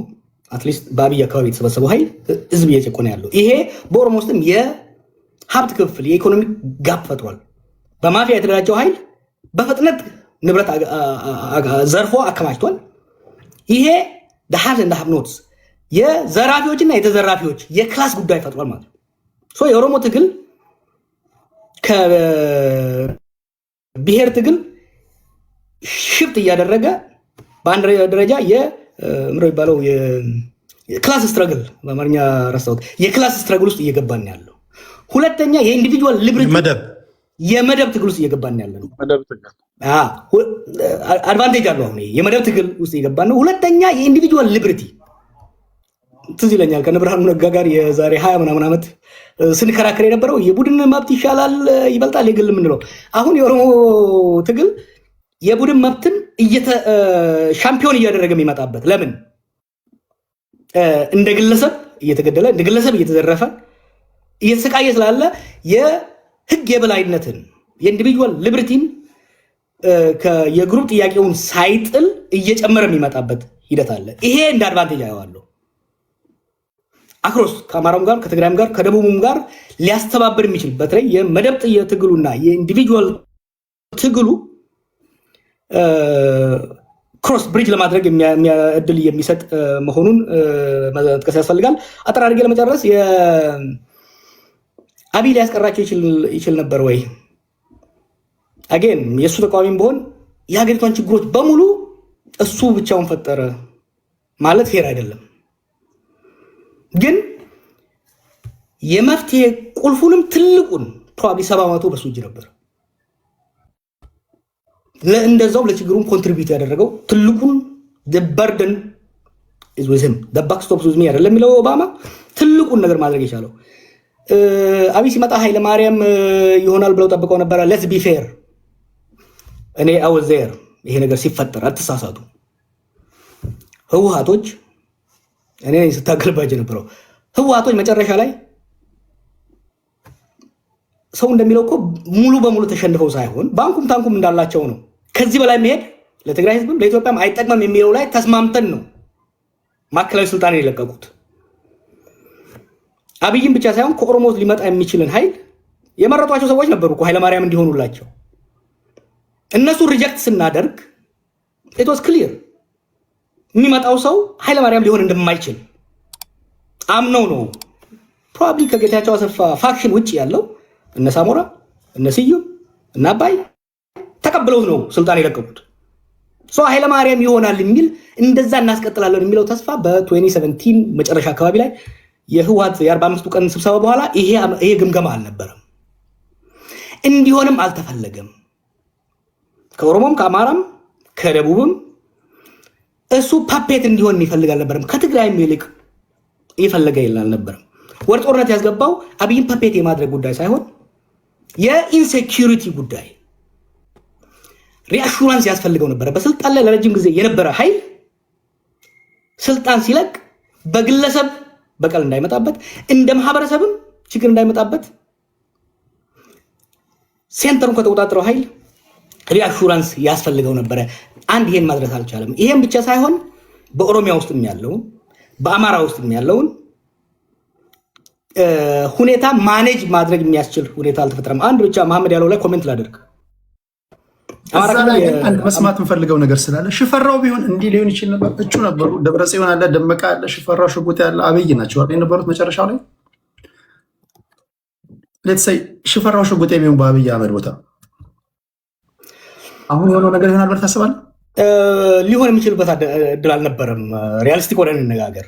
የዛን ጊዜ የፖለቲካ ፕሬሸሩን በግንባር ቀደም እየመራ ያለው የኦሮሞ ኃይል ነበር። ከኦሮሞ ጀልባ ደግሞ የነበረው የአማራ ኃይል ነበር። የኛ ታክቲካል ቾይስ ከኢህአዴግ ውስጥ ሁለቱን ትልልቁን ብሎክ የማንቀሳቀስ ስራ ነበር። ሽፈራው የመሆን እድሉ አልነበረም። ነገር ግን ሽፈራ በሁለቱ ብሎክ ቢደገፍ ኖሮ የተሻለ ሊሰራ የሚችልበት እድል ነበር። ግን ሽፈራው የመሆን እድል ሃይፖቴቲካል ነው አንተ የጠየቀኝ። ግን ያ ሃይፖቴቲካል የመሆን እድሉ በጣም ጠባብ ነበረ። ሽፈራውን ህወሓት ቢያስቀምጠው በሳምንቱ ይጣል ነበር። አባዱላን እኮ ፈልጎ ነበር ህወሓት። አባዱላን ቢያስቀምጠው በማግስቱ ይገለበጥ ነበር። የነበረው የለውጥ እንትን አስቸጋሪ ነበር የሚሆነው። ቴዲ የመጨረሻው ታዲያ አብይ አልቆረጠም ያለው ለምንድን ነው? አብይ አስቸጋሪ ሆኖ ለምንድን ነው? አንዱ የመጽሐፍ ውስጥ ጽፌው ላይ ተወነው ነው የጁኒየር ሚሊተሪ ኦፊሰሮች በተለይ ደግሞ ፍሮንት ላይን ቲም ያልመሩ የውጊያ ያልመሩ ሲኒየር ያልሆኑ ሰዎች ሲመጡ የሚኖራቸው ሚሊተንት ማይንድ ነው። በጦርነት ያልተገራ የሚሊተንት ማይንድ አለ። ገና ተዝጋለ ተቃውሞ ነበር። ያስቀመጥኳቸው ክራይቴሪያዎች ነበሩ። የሱ ፐርሰናሊቲ፣ የልምድ እጥረት እና የነበረው አምቢሽን ኦቶሪቴሪያን የሆነ ሃይሊ ሴንትራላይዝ የሆነ ቤዚካሊ የኢህአዴግን የአንድ ፓርቲ አገዛዝ አውራ ፓርቲ አገዛዝ በአውራ ግለሰብ አገዛዝ ነው መተካት የፈለገው። 2018 ላይ ግን በታሪክ እየተጫኑት ሂስቶሪካል ፎርስስ የምንላቸው 9 ነገሮች አሉ። እነዛ ተደራብረው 9ኙም የተሟሉበት ሂስቶሪካል ፎርስ የምንለው የዩዝ በልጅ የወጣቶች በቁጥር መብዛት፣ የብሔረተኝነት መጋነል፣ የኢኮኖሚ ችግሮች፣ እንደዚህ የዓለም አቀፍ ሁኔታዎች አንድ ላይ ተደምረው የስቴቱ ካፓሲቲ የተመናመነበት ጊዜ ስለነበረና የህዝብ አቅም ደግሞ የተጠናከረበት ስለሆነ አይደለም የግለሰብ አምባገነን የአንድን ፓርቲ የበላይነት ወደ አንድ ግለሰብ የመቀየር ይቅርና ያንን የአንድ ፓርቲ የበላይነት የኢህአዴግን የበላይነት እንኳን ኢንታክት አድርገህ ለማስቀጠል በጣም ከባድ ነበር።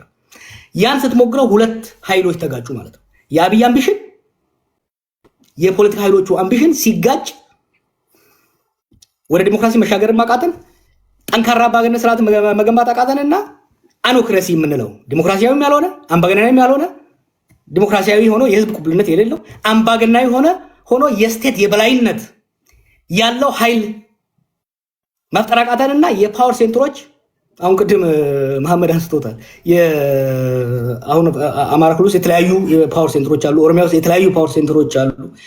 የስቴቱ ካፓሲቲ፣ የስርዓቱ ካፓሲቲ፣ የሀገረ መንግስቱ ካፓሲቲ ተከፋፈለ እና ያ ነው ችግር የፈጠረው። መልካም ወንድሞቼ እንዳነሱት ከሀገረ መንግስቱ ምስረታ ጋር ተያይዞ እየተንከባለሉ የመጡ የኢህአዴግ ችግሮች ይታወቃሉ። በሀገረ መንግስቱ ዙሪያ የኢትዮጵያውያን አለመስማማት፣ ኢህአዴግ ጸረ ዲሞክራሲ የሆነ መሄድ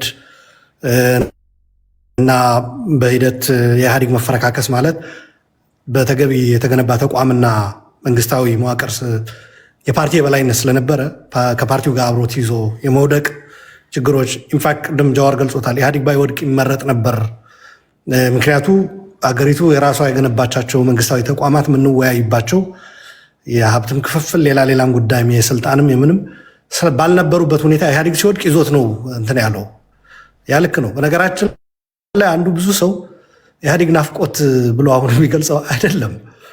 ኢህአዴጎች ወይም ህወሓቶች እንደዛ ያስባሉ፣ ያስባሉ። በነገራችን ላይ ትግራይ ላይ ሆነው አብሮ ባለመገንባታቸው አብሮ ይዘውት የሄዱ የደህንነትም የምንም ተቋም ካለ እና አሁን ያ የፈጠረው ቫኪዩም ሀገሪቷ ምስቅልቅል ውስጥ ስትገባ የተቋም ግንባታ ድክመታቸውን ነው የሚያሳየው እንጂ እነሱ አገር ጠባቂ ኖረው የሆነ እነሱ ዞር ሲሉ አገሩ ያለ ጠባቂ ቀረ ነው። በዛ እንዳይወሰድ ለእኛም ለትግራይም ጣጣ እያመጣብን ያለ ያ ነገር ነው። በነገራችን ላይ አሁን ህወሓት እዚህ ትግራዮች እየጠላችሁኝ ሌላው እኮ በናፍቆት ሊንገበገብ ነው ምናምን የሚል ነገር ይሄ ማሻገር እንፈልጋለሁ። በነገራችን ላይ የትግራይን ጉዳይ ሳነሳ የተቀረው ኢትዮጵያዊ እንዲረዳው የምንፈልገው ነገሮች አሉ። አብይ በትግራይ ላይ የተከተለው አካሄድ እጅግ አውዳሚ፣ በተለይ የኤርትራ መንግስት የጋበዘበት ሁኔታ ጽምዶ አሁን እኔ የምቃወምበት አንዱ ምክንያት ካሁን በፊት የነበሩ ጽምዶዎች አደገኛ ስለነበሩ ነው። አዲስ አይደለም። ትግራይን ለመውጋት የተካሄደ ጽምዶ ልክ ካልነበረ አሁን ሌላውን ለማንበርከክ የፈለገ ኢቭን ብልጽግናም ኢቭን አብይም ቢሆን ልክ ነው ብዬ አላምንም። ብዙ ኃይሎች የሚሳተፉበት በተለይ ደግሞ እያወራን ያለ ነው ውሃ መረጫጨት አይደለም፣ ውጊያ ነው። ጽምዶዎች እኮ በውሃ ሊረጫጩ አይደለም የተሰባሰቡት፣ ሊዋጉ ነው። አንዳንድ ሰዎች ውጊያ ሊያስቀር ነው ጽምዶ ይላሉ። ማለት እንዴት እንደሚያስቡት ግራ ይገባኛል። እንዴት ነው ስላቸው አብይ እኮ ኤርትራና ትግራይ ሊያዋጋ ፈልጎ ነበር። ጽምዶ በመምጣቱ ኤርትራና ትግራይ በዓለም መዋጋት ቀረ። በአማራና ትግራይ እንዲዋጉ ይፈልግ ነበረ ነው። ጄኔራሎቹ አንዋጋም ስላሉ የስ ቀረ። ነገር ግን ሻዕቢያ ወስዶ ጽምዶ ውስጥ ሲያስገባቸው ወደሱ ይመጣ የነበረ ጦርነት እንዲያስቀሩለት ሌላ ጦርነት እንዲጀምሩ ነው እየፈለጋቸው ያለው። ይህ ማለት ኢትዮጵያ እንዲዋጉ ማለት ነው እርስ በራሳቸው። ካሁን በፊቱ የትግራይም ብዙ ሰው በተሳሳተ መልኩ ይረዳዋል። የኢትዮጵያ ሀብት የኢትዮጵያ ሰው የኢትዮጵያ ዜጋ ያለቀበት ነው። እዛ ሄዶ የተዋጉ ኢትዮጵያውያንም አልቀዋል። ከዛ በኋላ ደግሞ የቲዲኤፍ ወደ አማራና ወደ አፋር በገባበት ጊዜ እዛ ላይ ብዙ ውድመት ተፈጽሟል። የኢትዮጵያ ሀብት ነው እዛ ላይ የሚወደመው። ሻዕቢያን የሚያዩበት መነጽር ብዙ ሰዎች የተሳሳተ ነው የምለው ለዚህ ነው። እኛ እርስ በራሳችን እየወደምን እንደሆነ ነው የሚያውቀው። ወደሱ የሚመጣ ጦርነት እያስቀረለት እንደሆነ ነው የሚያውቀው እንጂ ከኢትዮጵያውያን ጋር እኛ ኢትዮጵያውያን ሰላም ሆነን አጠቃላይ ሌላውም ሰላም ሆኖ ኤርትራም ሰላም ሆኖ የሚደረግ ጽምዶ አይደለም ልፈልጌ ነው። እሳቱን እዛ ሙቁት ራሳችሁ። እንዲያውም አንዳንዶቹ የትግርኛ ነገርም ስላለ ነው በድፍረት ኢትዮጵያውያንን ኮርስ የትግራይም ላይ ያፋጀናቸው፣ አሁንም ሌላ አሳይመንት ሰጥተናቸዋል። እዛው ይፋጃሉ፣ ኢትዮጵያ ትበታተናለች። ከዛ የኛ ትልቁ ስጋት ይቀረፍልናል። ኤርትራ የመገንባት ማለት ነው፣ የኤርትራ ሀገርነትን የማስቀጠል ግንባታ የሚለውም ነገር የሚባለው ነገር እንኳ አስቂኝ ስለሆነ እንቶ እየተገነባ ነው የሀገሩ ካላችሁኝ አይደለም። የሀገረ መንግስት ግንባታ አላካሄዱም። ኤርትራ አልተቋጭም። እና ለማንኛውም ግን ማሻገር የምፈልገው ከትግራይ በኩል አብይ እነዚህን ኃይሎች ይዞ ወደ ትግራይ ሲዘምት የኢትዮጵያውያኖች እልቂት መሆኑ እንዳለ ሆኖ የትግራይ ህዝብ ደግሞ ጀነሳይድ ነበር የተደገሰበት። ኢወዝ ጀነሳይዳል ዎር። ከበባ ነበረው፣ መዝጋት ነበረው፣ ማስራብ ነበረው። የትግራይን ህገ መንግስቱ ሪኮግናይዝ ያደረጋቸው ግዛቶች ቆራርጦ መውሰድ ነበረ። ተፈናቃይ ደግሞ በተለይ አሁን ትግራይ ላይ ያለው ትልቁ ችግር ብዙ ሰዎች እንዲረዱት፣ ኢትዮጵያውያን እንዲረዱት የምፈልገው እንደ ዜጎችም እንድታስቡላቸው የምፈልገው ባገኛችሁት አጋጣሚ ትግራይ ውስጥ ያለ የተፈናቃይ ቁጥር ያስደነግጣል። ትግራይ ራሱ ክልሉ የተፈናቃይ ክልል ሆኗል። ተፈናቃይ የሌለበት ከተማ የለም። ትልልቅ ከተሞች፣ ትምህርት ቤቶች የተፈናቃይ መሰብሰቢያ ሆነው ትምህርት መጀመርም አልተቻለም። እና የአይዲፒ ክራይሲስ ትግራይ ውስጥ ትልቅ ነው። በዛ ላይ አሁን ድርቅ እየመጣ ነው። የዘንድሮ ክረምት በሌሎቹም የሀገሪቱ አካባቢዎች ችግር እንዳላቃለሁ። ትግራይ ላይ ደግሞ በተለይ ዝናብ እየጣለ አይደለም። ከፍተኛ የሆነ የምግብ እጥረት እንደሚፈጠር አውቃለሁ። በዛ ላይ ዓለም አቀፉ ማህበረሰብ ደግሞ ድጋፍ እየሰጠ አይደለም። ህወሓቶች ደግሞ በዘረፋ መሀል ሀገር በምታውቋቸው ብቻ አይደለም የእርዳታ እህል ዘርፈዋል ትግራይ ውስጥ፣ በዛ ይታወቃሉ። አሁን ደግሞ የባሰ ያደረገው በእንቅርት ላይ ጆሮ ደግፍ የሚታገልላቸው ሰው አጥቷል። ታውቁታላችሁ። ይንን ልክ ብልጽግና የሚታገልለት አጥቶ እንደሚያፍሰው ህወሓቶች እያፈሱ ነው። ባለፈው በነበረው ጦርነት ወጣቱ ራሱ ፈልጎ ነበር የታሉ መሪዎቹ ብሎ ሄዶ የታገለው። አሁን ግን ወጣቱ አልታገልም ብሎ ህግ አውጥተው በጣም አፋኝ የሆነ ህግ፣ በነገራችን ላይ እንደ ኢህአዴግ ሆነው ህወሓቶች በመሀል ሀገር በስልጣን በነበሩበት የሚያወጧቸው ህጎች ነበሩ አይደል? አይታችሁ ሰምታችሁት የማታውቁ በክልል ደረጃ ሀገር ሳትሆን እጅግ አስደንጋጭ የሆነ አስነዋሪ የሆነ ህግ አውጥቷል። አንድ ሰው መታገር ራሱ ስህተት ነው ብሎ በሚዲያ ከተናገረ ይታሰራል ይላል። ኦር ለአፈሳ የሄዱ ሰዎች ክብራቸውን የሚነካ ንግግር ካደረገ ጭምር እነዚህ በካድሬ ምናምን ይቀለድ የለ በእነዚህ አንተ አትታገልም እንዴ ምናምን ብለው ሄደው በየመንደሩ የሚናገሩት እነሱ ላይ ማሾፍ ራሱ በህግ ያስጠይቃል ትግራይ ውስጥ። በዛ ላይ አብይ ካሁን በፊት አግኝቶት የማያውቅ እርስ በራሳቸው ተቀጣቅጠው ህወሓቶች ተበታትነው ተከፋፍለው የሰጧቸው ሰዎች በሞት ፍርድ በከሃዲነት ካልፈረጅናቸው የሚል ህግም አውጥተዋል። አብይ እኮ የመደመር መጽሐፍና የመደመር ሀሳብ ትግራይ ውስጥ የሚቀበለው ሰው አንድ ሰው አልነበረም። አሁን ግን የአብይ መሳሪያ ተሸክሞ እዋጋለሁ የሚል ትግራዋይ ተፈጥሯል። ይህ ማወቅ አለባችሁ። ይሄ በሌላ አነጋገር ምን ማለት ነው? ይሄ ቅድም የገለጽኩላችሁ ትልቁ ፒክቸር ኢትዮጵያውያን እርስ በራሳችን የመቀጣቀጥ አጀንዳው በየአካባቢው በሚፈጠሩ ታጣቂዎች ይቀጥላል ማለት ነው። አብይ ራሱ በነገራችን ላይ ከተወሰነ ጊዜ በኋላ ላይቆጣጠራቸው ይችላል። እነዚህ ታጣቂዎች በተከዜ ዘብ፣ በምናምን ዘብ፣ በሐራ መሬት ምናምን እየተባሉ እየተፈለፈሉ ነው። መጨረሻ ላይ እነዚህ ማን ነው የሚሰበስባቸው? የአርም ሬሱ የመታጠቅ ውድድሩ አትሌቲክስ በፊት እንወዳደርበት የነበረ ታሪካችን ያስንቃል። አሁን ያሉ ለመታጠቅ የሚደረገው ሩጫ ሁሉም ታጥቆ መጨረሻ ላይ ምን አይነት ሀገር ነው የምንፈጥረው? እና ቲፒኤልኤፍ አንዱ እንድትረዱት አሁን ምን ይፈልጋል ብለሃል ቴዲ? ትልቅ ጥያቄ ነው። ምንድን ነው የሚፈልጉት? በነገራችን ላይ እንደ ትግራዊ ራሱ ጠይቄ መልስ የላቸው። እንደ ኢትዮጵያዊ አጠቃላይ በሰፊው የኢትዮጵያ ፖለቲካ እንደ ትግራይ ምንድን ነው መሆን የምትፈልጉት? ለዓለም አቀፉ ማህበረሰብ ለማስረዳት ምንድን ነው የምንፈልገው የሚለው መልስ የላቸው። አሁን ሰሞኑን ፈትለወርቅ ምን ብላለች? ግዛታችን መመለስ፣ የተፈናቀለውን የህዝባችን ህልውና ማስቀጠል፣ የራስን እድል በራሴ መወሰን ሙሉ በሙሉ ማረጋገጥ ብላለች። አሁን እነዚህ ሶስቱ ነገሮች ይዘህ ወደ ጽምዶ ብትሄድ በጣም ነው የሚስቁብህ። እዛ ያሉት ስብስቦች የየትኛው ግዛት ነው ነው የሚልህ። በግዛት በኩል ስትመጣ ተፈናቃዩ ህወሓት ነው የሚልህ ኃይል ታገኛለህ። በላዩ ላይ ደግሞ የትግራይን ህልውና ለማስቀጠል የሚለው ነገር ሻዕቢያ የትግራይ ህዝብ ህልውና ማስቀጠል የሚባለው ተቀብሎ ያውቃል እንዴ? በታሪኩ አያውቅም። ኔቨር። ስለዚህ ይሄ ለዚህ ማስረጃ የሚሆነ ደግሞ የ77 ድርቅ መንገድ አጥተው ትግራዮች በኤርትራ በኩል ሲወጡ ዘግቶ እዛው በረሃብ ይለቁ ብሎ የፈረደበት ታሪክም አለ። የማንም የሚያውቀው ነው። መጽሐፍቶች ላይ ተጽፏል። የአረጋዊ በርሄ መጽሐፍም ፒኤችዲ የሰራበት ማንበብ ትችላላችሁ። ስለ ቲፒኤልኤፍ አርምድ ስትራግል የጻፈው ማለት ነው። ምን ልላችሁ ፈልጌ ነው፣ ይህ ሁሉ እያደረጉ ትግራይ ውስጥ የሁሉ ችግር እየፈጠሩ አሁን ግን ትግራዩ ነው እምቢ ያለን እንጂ እኛ እኮ አዲስ አበባ እየጠበቀን ነው ሰው። አሁን እዚህ ላይ የሚያሳየው ምንድን ነው? ከተፈናቃይ መመለስ ከምዕራብ ትግራይም ደቡብ ትግራይም በላይ እየፈለጉት ያሉት ወደ አዲስ አበባ መመለስ ነው። እኔ እንደ ግሌ ከጠየቀኝ ሄል ኖ ነው የምለው። በማን ህይወት ጦርነት በማካሄድ እንደገና ተመልሰው ለምንድን ነው የተመለሱት? ከደብረ ብርሃን መጀመሪያ ይገምግሙት እስኪ፣ እውነት ካላቸው ይገምግሙት እስኪ፣ ሲንሲየር በሆነ እንትን ማለት ነው። ያየሁ ነው ቴዲ ሰዓት እያልከኝ ነው። እጅግ በጣም ውስብስብ የሆኑ ችግሮች ትግራይ ውስጥ አሉ። ይህንን ተረዱልን። ህወሓት ከትግራዮች ጋር ባለመወያየት አዲስ አበባ በመመለስ ግን ከሌሎች ጋር ጨርሻለሁና እዛ አካባቢው በአዲስ አበባ ዙሪያ የሚዋጉ አሉ ከነሱ ጋር ተቀላቅዬ እገባለሁ ነው እያለ ያለው። እኛ ደግሞ ያልን ያለ ነው መጀመሪያ ከትግራይ ጋር ተወያይ ነው። ለሌላውም ይሄ ነው የማሳልፈው። በነገራችን በየአካባቢ ያሉ እንትኖቻችን እንወያይ። ፋኖ በጎጃም በጎንደር በማም ተከፋፍሎ እንዲዋጋ አልፈልግም እኔ። ያ እየፈቱ ነው እነሱ አይደል? ፈተዋልም በተወሰነ መልኩ። ስለዚህ ልክ እንደዛ ትግራይ ውስጥም ያሉ ችግሮች በጋራ የትግራይ አቀፍ የሆነ ውይይት ተካሂዶ ተፈቶ ከዛ በጋራ ወደ ኢትዮጵያ በምንወያይበት ነገሮች ሰላም በሚመጣበት ቅድም አሸናፊ ሲገልጽ ነበረ። የጋራ በአፋጣኝ ተኩስ ቆሞ የጋራ ሁሉን አቀፍ የሆነ ውይይት በኢትዮጵያ መጀመር አለበት ብሏል። የስ ትግራይም ላይ ያ ነው ዲማንድ እያደረግን ያለው። በትግራይም እንደዛ መካሄድ አለበት። በጋራ በኢትዮጵያ ደረጃ በሚካሄደውም መሳተፍ አለብን ነው። አመሰግናለሁ።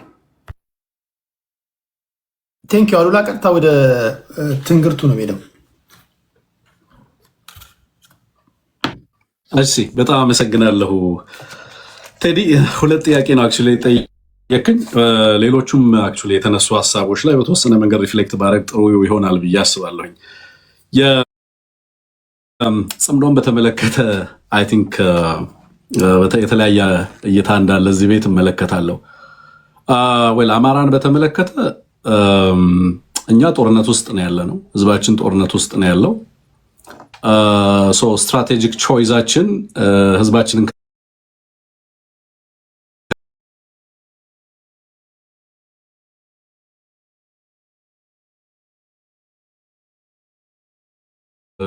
ከሌሎች የውጭ ኃይሎች ጋር ወይ ከሀገር ውስጥ ካሉ ኃይሎች ጋር መተባበር አለብን የለብንም የሚለውን የሚወስነው ነባራዊ ሁኔታው ፖለቲካዊ ሁኔታው ነው።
ምኻድ ግዘይተርፍ ግድን ካብኮነ